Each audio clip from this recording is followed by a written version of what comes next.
So the economists who drew these curves in the 1870s, they were looking to the physics of the day. They wanted to make economics like physics.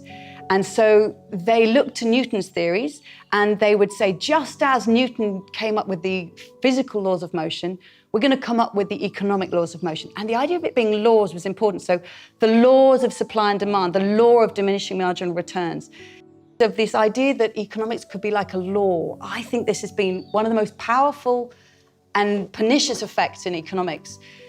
Once economists realized they wanted to show that economics is a science as reputable as physics, once they got data, they began to look for the equivalent economic laws of motion. There are no economic laws of design. That original idea to be like That's Newton, your point, is it? That, yes. that actually, these laws have been exactly the things that have put us off the trail.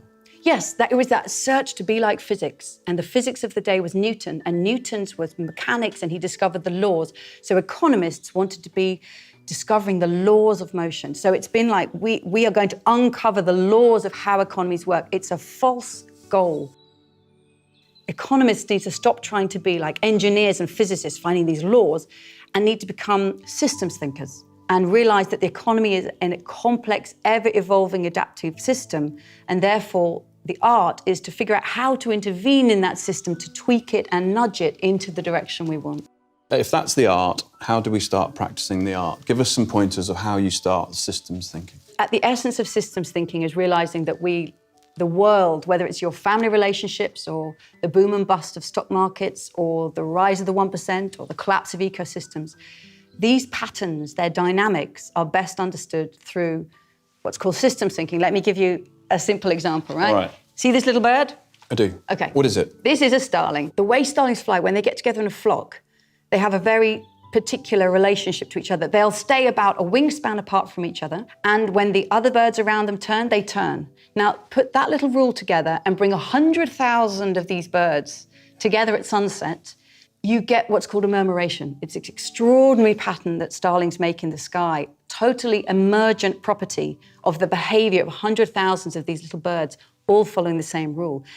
And you see it waving and moving and pulsing. Well, I love to go and watch murmurations, and I look at that and I think, that looks a bit like the stock market. Why?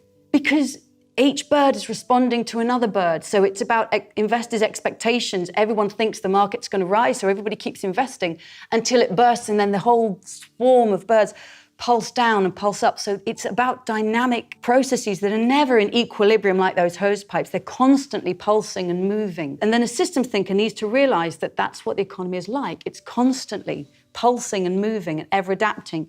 So the question is not, how do I pull on the levers of supply and demand and make those laws work? The question is, how do we intervene like stewards, like garden designers, shaping and working with this evolving system? Is changing the goal of what the system is for.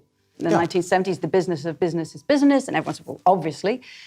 When you change that and you say, actually, the business of business is to make a difference in the world, well, now you're talking about purpose. And if people going into business or setting up enterprises actually believe that, it has massive knock-on effects for the structure of how I create business, how I finance it.